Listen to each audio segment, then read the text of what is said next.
오늘은 영혼과 육체의 치유 경험하기라는 제목으로 하나님 말씀 나누겠습니다. 제가 이번 주 이제 기사를 보니까요, WBC 야구 월드컵이라는 게 열렸었는데요. 그래서 전 세계 이제 여러 국가들 중에 이제 참여해서 이제 야구 월드컵을 했는데, 여기서 일본이 우승을 했습니다. 그래서 그 일본 선수들이 뭐 대부분 이제 야구를 잘하기도 했지만 그 중에 오타니라고 하는 선수가 있습니다. 그 선수가요, 공도 잘 던지고 타자는 타석에서 공도 잘 치는 선수인데요. 저는 그래서 이런 선수가 또 우리나라에도 또 있었으면 좋겠다 이제 이런 생각을 했는데, 저희 대한민국에는 대신에 축구 선수 중에 또 잘하는 선수가 있죠. 다들 아시죠? 예. 손흥민. 네, 손흥민 선수. 그래서 그나마 이제 손흥민 선수가 있어서 저는 너무 반갑고 좋은데요. 그저께 축구 경기도 있었습니다.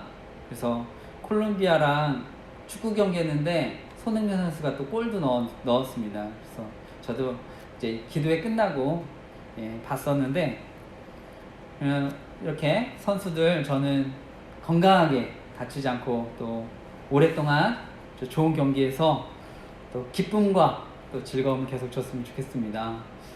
그런데 이제 이런 스포츠계에 또 언론을 보니까 롯데 투수인데요, 야구하는 투수인데 그 젊은 선수인데 서준원 선수가 이제 미성년자를 상대로 나쁜 성범죄를 저질러서 이렇게 결국 방출됐다는 소식도 들었는데요. 저는 뭐 다른 여러 소식보다 여러분도 요즘에 JMS 정명석 씨 그 2단에서 젊은 여성들 성범죄 저지르는 소식들 많지 않습니까? 그러니까 저는 뭐 다른 어떤 분야보다 사실은 목회자를 통한 이런 범죄들이 정말 악하다고 생각을 하고요. 또 영향력 있을수록 조력자들도 많아서 뭐 법조인들까지도 이렇게 도와주고 이런다고 하더라고요. 그래서 저는 이런 범죄들이 정말 먼저 없어졌으면 또 좋겠다는 생각을 합니다. 저희 교단에서도 뭐 MBC나 CBS에서도요, 이렇게 성범죄 저질러서 대법원까지 가서 이렇게 판결이 됐는데, 이분이 이제 범죄의 사실이 명백하게 드러났는데요. 워낙 이분을 돕는 사람들이 많은 것 같습니다. 그래서 현재도 개척하고. 그래서 제가 볼 때 이렇게 피해자들이요, 그러면 이제 협박 당하고 2차 가해를 저는 당하기 쉽다고 생각하는데요. 무엇보다 이제 스토킹이나 이런 관련된 범죄는요, 또 조직 스토킹이나 이런 범죄는 더 큰 영향력을 갖기 때문에 저는 이런 범죄들 없어져야 된다고 생각하는데, 함께 또 기도해 줬으면 좋겠습니다. 아멘. 그래서 오늘날 성범죄를 저지르는 어떤 분들, 또 목사님들 개척하고 이렇게 하는데 이런 일들이 없어지도록, 그래서 피해자들이 더 큰 고통 당하지 않도록 기도해 주셨으면 좋겠습니다. 오늘 함께 나누고 싶은 교훈은요, 복음의 능력이 우리의 영혼과 육체를 온전히 치유할 수 있다는 것입니다. 절 따라해 주시겠습니까? 복음의 능력이, 절 따라해 주십시오. 복음의 능력이 우리의 영혼과 육체를 온전히 치유할 수 있습니다. 아멘. 한번 하겠습니다. 복음의 능력이 우리의 영혼과 육체를 온전히 치유할 수 있습니다. 아멘. 아멘. 오늘 저희 이제 핵심이고요. 오늘 말씀의 시작은 예수님이 세례 요한이라는 사람이 이제 잡혔을 때 고향을 떠나서 나사렛이라는 곳을 떠나서 이제 가버나움이라는 곳으로 가는 것으로 이야기가 시작합니다. 우리 같이 다시 한번 읽어볼까요? 오늘 읽었던 말씀입니다. 12절에서 17절까지였는데요. 같이 함께 다시 한번 읽어보겠습니다. 오늘 읽었던 말씀 12절에서 17절 같이 다시 한번 천천히 읽어보겠습니다. 시작. 예수께서 요한이 잡혔음을 들으시고 갈릴리로 물러가셨다가 나사렛을 떠나 스불론과 납달리 지경 해변에 있는 가버나움에 가서 사시니 이는 선지자 이사야를 통하여 하신 말씀을 이루려 하심이라 일렀으되 스불론 땅과 납달리 땅과 요단강 저편 해변 길과 이방의 갈릴리여 흑암에 앉은 백성이 큰 빛을 보았고 사망의 땅과 그늘에 앉은 자들에게 빛이 비치었도다 하였느니라. 이때부터 예수께서 비로소 전파하여 이르시되 회개하라 천국이 가까이 왔느니라 하시더라. 아멘. 여기 말씀에 보면은요, 예수님이 나사렛을 떠나서요 스불론 납달리 지역 바닷가에 있는 가버나움으로 가셨다고 얘기합니다.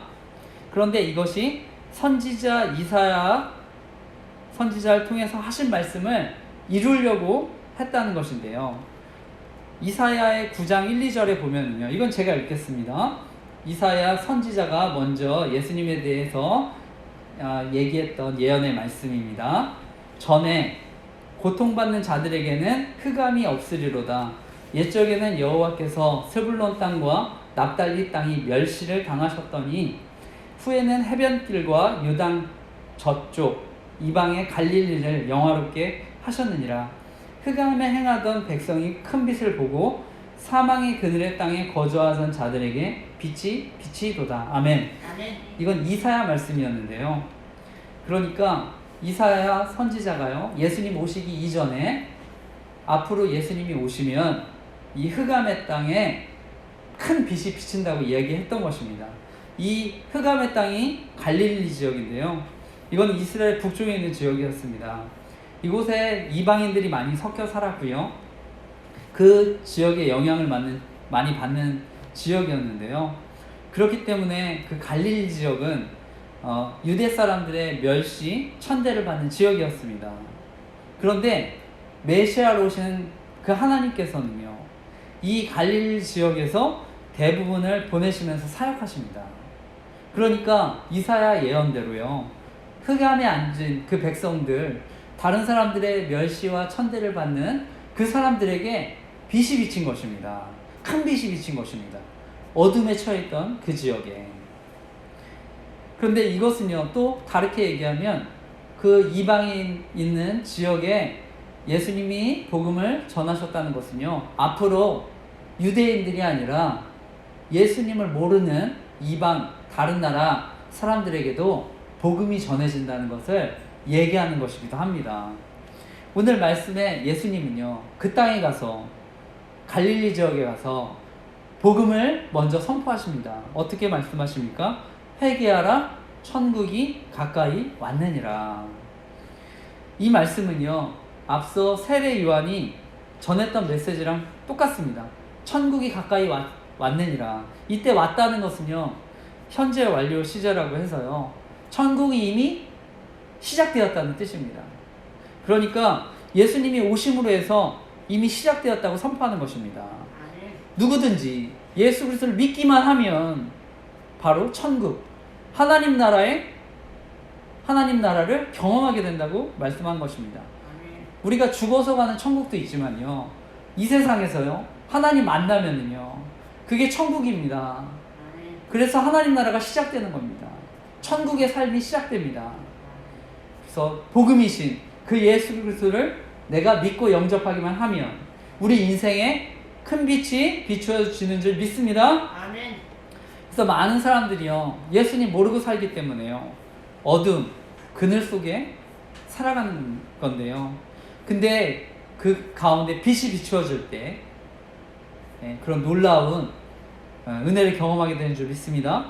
그래서 오늘 이 자리에 또 인터넷으로 보면 말씀 들으시는 분들 계실 텐데요, 저는 정말 예수님 믿고요, 그 큰 빛을 경험하기를 정말 간절히 기도합니다.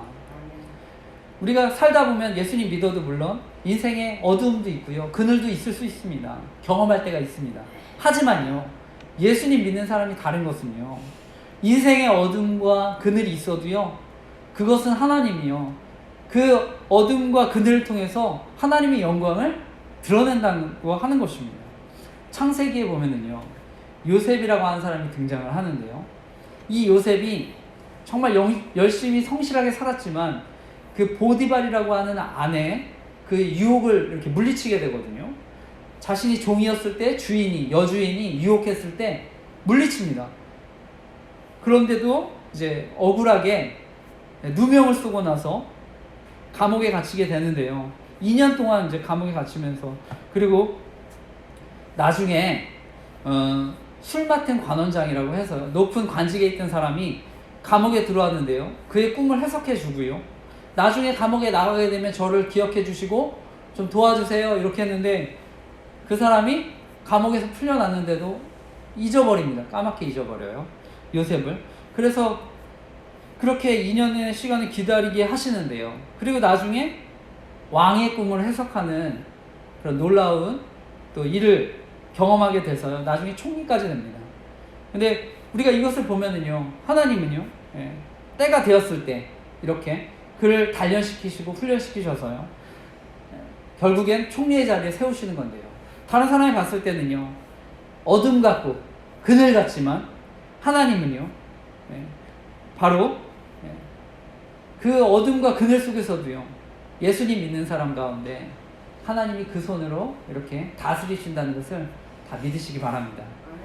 그래서 예수님 믿는 사람에게는 슬픔과 절망 가운데서도 결국 기쁨과 희망을 경험하게 된다는 것을 믿으시기 바랍니다. 오늘 이어서 말씀을 보게 되면요, 예수님이 하나님 나라를 선포하시고 제일 먼저 하시는 일, 오늘 18절에서 22절 오늘 읽었던 말씀인데요. 그것도 같이 읽어보겠습니다. 제일 먼저 하시는 일 같이 읽어보겠습니다. 시작. 18절. 갈릴리 해변에 다니시다가 두 형제 곧 베드로라 하는 시몬과 그의 형제 안드레가 바다에 금을 던지는 것을 보시니 그들은 어부라 말씀하시되 나를 따라오너라 내가 너희를 사람을 낚는 어부가 되게 하리라 하시니 그들이 곧 그물을 버려두고 예수를 따르니라. 거기서 더 가시다가 다른 두 형제 곧 세베대의 아들 야고보와 그의 형제 요한이 그의 아버지 세베대와 함께 배에서 금을 깁는 것을 보시고 부르시니 그들이 곧 배와 아버지를 버려두고 예수를 따르니라. 아멘. 오늘 말씀에 보면은요, 바로 예수님은요, 하나님 나라를 선포하시고 나서 제일 먼저 복음의 일꾼으로 제자를 부르십니다. 그래서 말씀에 보면 갈릴리 바닷가를 걸어가시다가 두 형제를 만나는데요, 베드로라는 시몬과 그의 동생 안드레입니다. 근데 그들이 하고 있었는데 아버지랑 같이 그물을 이렇게 던지는 것을 보시고요, 어떻게 말씀하십니까? 나를 따라오너라. 내가 너희를 사람을 낳는 어부가 되게 하리라. 말씀해 보니까 이들의 직업이 뭐라고 합니까? 어부, 그렇죠? 어부. 그래서 예수님 그들을 부르실 때 너희가 사람을 낚는 어부가 되리라 이렇게 얘기하시죠. 예수님은 제자를 사람 낚는 어부라고 표현하셨는데요, 어떻게 보면 어부들이 가장 이해하기 쉬운 표현이죠. 어부들이 봤을 때. 그리고 나서 예수님이 더 가시다가 2명의 제자를 더 부르십니다. 그래서 먼저 4명의 제자를 부르시는데요, 이처럼 예수님 구원사역 시작하시면서 첫 번째 하신 일, 제자를 삼으셨던 일입니다. 제자를 부르셨던 일입니다.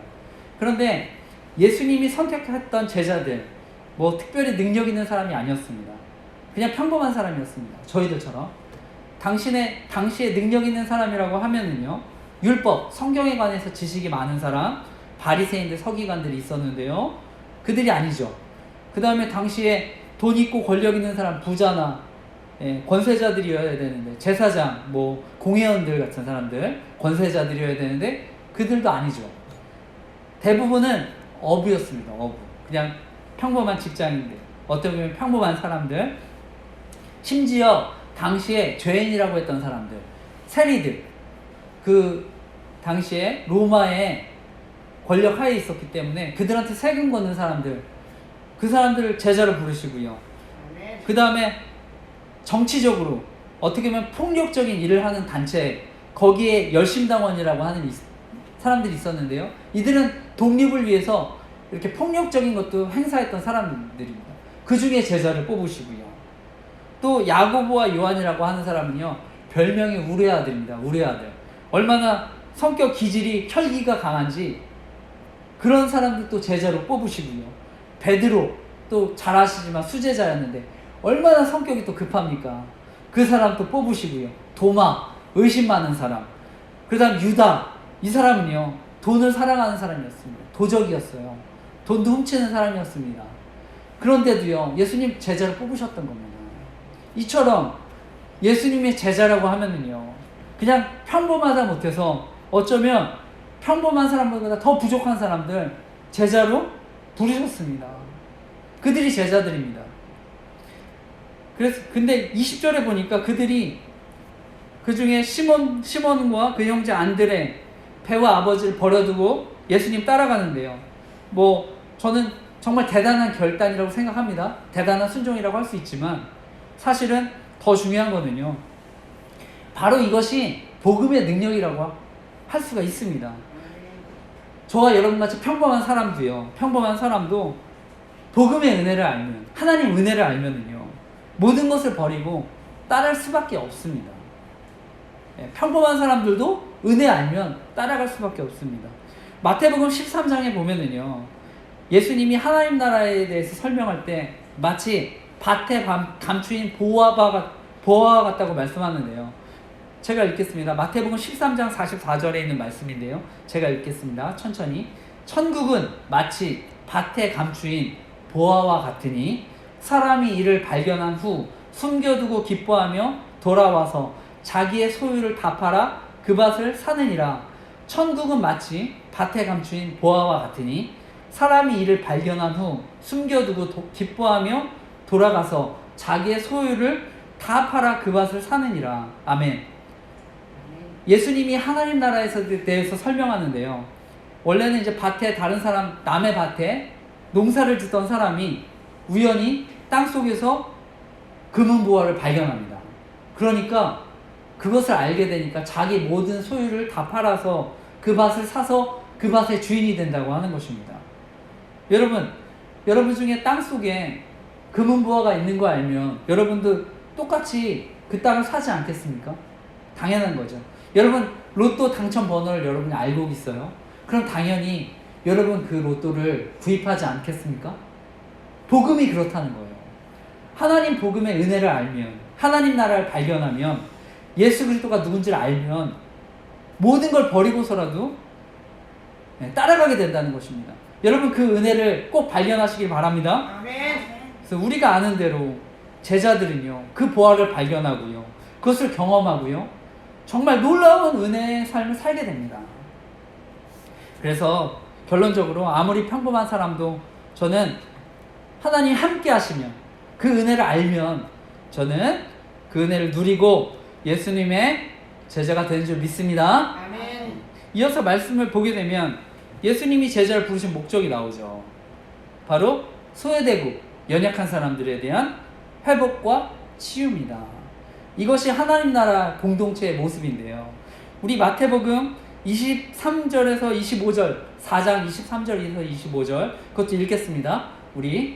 이거는 처음에 읽지 않았습니다만 23절에서 25절 말씀 이어서 같이 읽어보겠습니다. 읽겠습니다. 시작.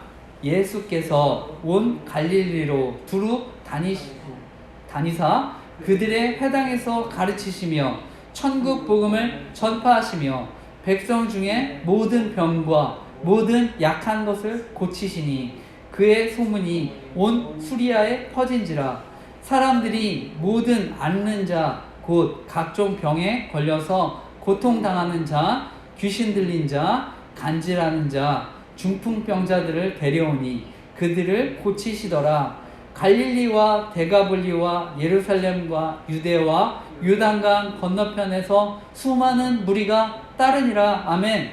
아멘. 말씀해 보면 예수님께서 갈릴리를 두루 다니시면서 회당에서 가르치시고요, 복음을 선포하시면서 질병과 아픔을 고쳐주시죠. 이것이 하나님 나라입니다. 그래서 여기 보니까 대가볼리, 유대, 요단강 건너편에서도 많은 무리가 예수님을 따랐다고 하는데요. 이 중에 대가볼리라는 것은요, 헬라어로 숫자 10, 그 다음에 도시의 합성어입니다. 10개의 도시. 그래서 동쪽과 남쪽에 있는 10개 도시였는데요. 다시 말해, 이 이방 지역에서도, 유대 말고도 여러 지역에서 예수님께 몰려왔다는 것입니다. 예수님께서 행하신 그 가르침, 선포와 치유사역, 결국 하나님 나라가 어떠한 모습인지를 말씀하는 것입니다. 이 하나님 나라의 성격을 얘기하는 것입니다. 그래서 넓은 의미에서는요, 예수님 사역은 치유사역입니다. 회복시키고 육체와 영혼을 회복시키는 것입니다. 새롭게 하는 것입니다. 이것이 또한 이 땅에 교회를 세우신 목적이기도 한데요. 저희들도 사명이기도 합니다. 그래서 연약한 자들, 말씀을 전하고 복음을 전하고 위로하고 격려하고, 저는 치유하는 것 교회의 사명인 줄 믿습니다. 우리가 그래서 그들 위해서 함께 아파하고 외로워하는 사람들에게 위로를 주고 말씀을 전하는 것이죠. 마태복음 25장에 보면은요, 마지막 심판 때에 주님이요 보좌에 앉으셔서 오른편과 왼편에, 오른편에는 양, 왼편에 염소를 두신다고 하셨는데요. 그 오른편에 있는 양들 구원받는 사람들이고요, 왼편에 심판받는 사람들이었는데요. 주님이 그 오른편에 앉은 사람들에게 이렇게 얘기합니다.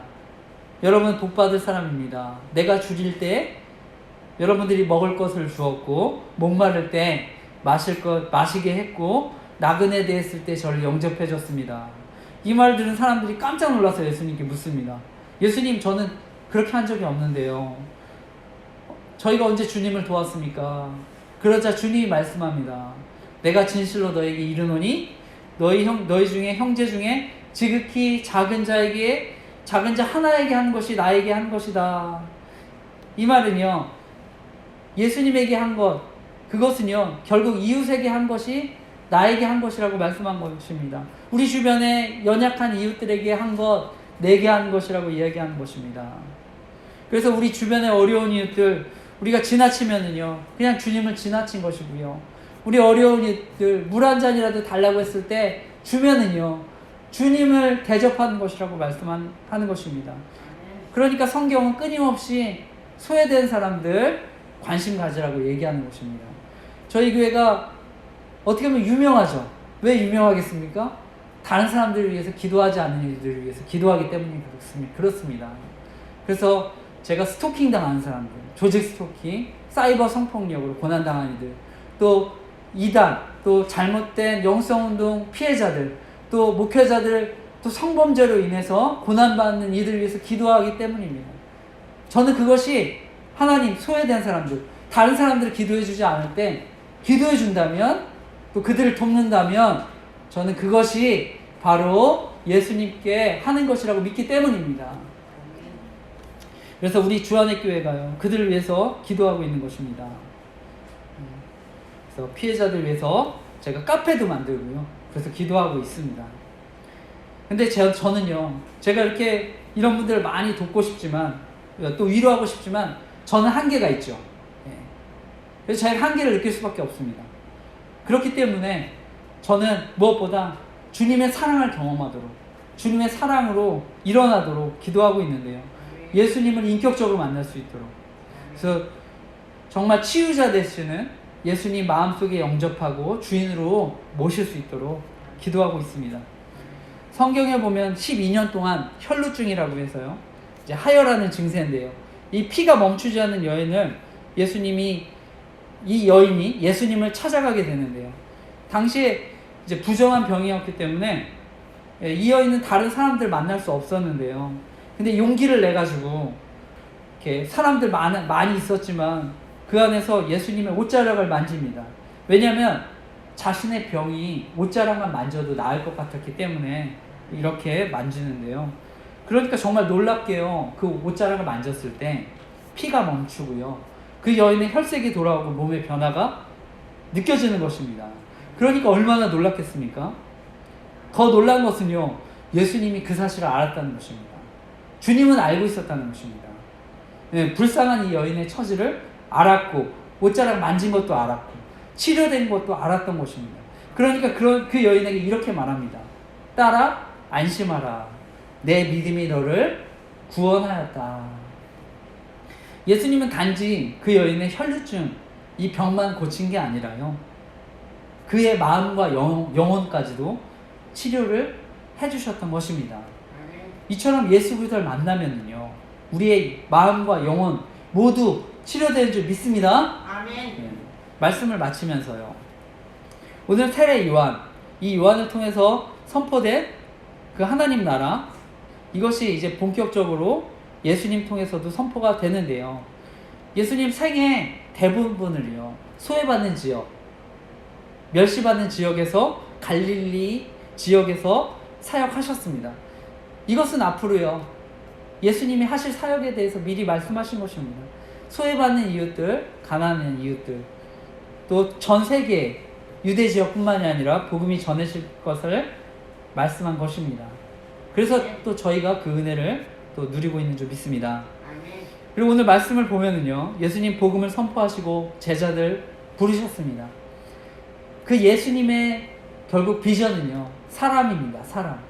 그래서 복음 선포하시고 제자들 부르시고 양육하시고 주님의 일을 맡기시고, 그래서 그 제자들 통해 하나님의 일이 계승되고 전파되고, 저는 우리 교회가요 사실 얼마나 많이 모이는지 저는 중요하지 않다고 생각합니다. 저는 한 분이라도요 제 말씀 듣고, 또 온라인으로라도 제 말씀은요 또 제 유튜브에도 올리는데요, 한 명이라도 저는 말씀 듣고 정말 하나님 만나는 게 더 중요하다고 생각하는데요. 그리고 이렇게 예수님 제자들로 세워진 교회는요, 작고 초라해 보일지라도 저는 하나님 능력을 소유한 곳이라고 믿습니다. 그래서 교회를 통해 지금도요 진리가 선포되고, 약한 자들, 병든 사람들 고침받고, 영혼이 치유되고, 하나님의 위로와 격려를 지금도 계속 받는 줄 믿습니다. 아멘. 또 우리 주안의 교회를 통해서 지금도 하늘의 위로를, 격려를 또 주시는 줄 믿습니다. 여러분 삶 가운데 또 하나님 위로와 격려가 필요한 분 계십니까? 저는 이 예배의 자리, 바로 하나님의 위로를 경험하는 자리인 줄 믿습니다. 그리고 마지막으로 이 복음의 능력은요, 이 세상의 낮은 자리, 상처받는 자리, 왕따 당하는 소외된 사람들 향해서 또 나아가는 줄 믿습니다. 그래서 우리 교회가 무엇보다 그들을 돌아보고 기도하고 돕고 하나님의 사랑과 위로가 흘러 넘치게 하는 삶을 살아가는 저와 여러분 되시기를 간절히 기도하고 축복합니다. 아멘. 오늘 말씀의 제목이 영혼의 육체와 치유 경험하기인데요, 이거는 비단 이 세상뿐만이 아니라 앞으로 주어질 우리 영원한 하나님 나라에 대한 소망에 대한 말씀입니다. 요한계시록 21장 3, 4절 말씀인데요, 제가 읽어보겠습니다. 요한계시록 21장 3, 4절. 내가 들으니 보좌에서 큰 음성이 나서 이르되, 보라, 하나님의 장막이 사람들과 함께 있음에 하나님이 그들과 함께 계시리니 그들은 하나님의 백성이 되고 하나님은 친히 그들과 함께 계셔서 모든 눈물을 그 눈에서 닦아주시니 다시는 사망이 없고 애통하는 것이나 곡하는 것이나 아픈 것이나 다시 있지 아니하리니 처음 것들이 다 지나갔음이러라. 내가 들으니 하늘에서 큰 음성이 나서 이르되, 보라, 하나님의 장막이 사람들과 함께 있음에 하나님이 그들과 함께 계시리니 그들은 하나님의 백성이 되고 하나님은 친히 그들과 함께 계시니 모든 눈물을 그 눈에서 닦아주시니 다시는 사망이 없고 애통하는 것이나 곡하는 것이나 아픈 것이 다시 있지 아니하리니 처음 것들이 다 지나갔음이러라. 아멘.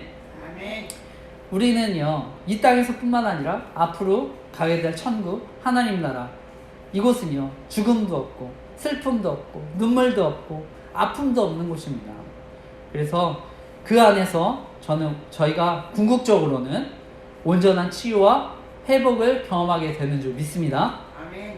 비록 저와 여러분 이 세상에서는요 힘들고 어려운 현실을 살아갈 수 있지만, 정말 우리가 누려야 될 것, 정말 좋은 것들로만 가득 찬, 그래서 죽음도 없고 슬픔도 없고 눈물도 없고 아픔도 없는 천국에서 우리 모두가 영원한 축복을 누리며 살아가시기를 간절히 기도하고 축복합니다. 아멘.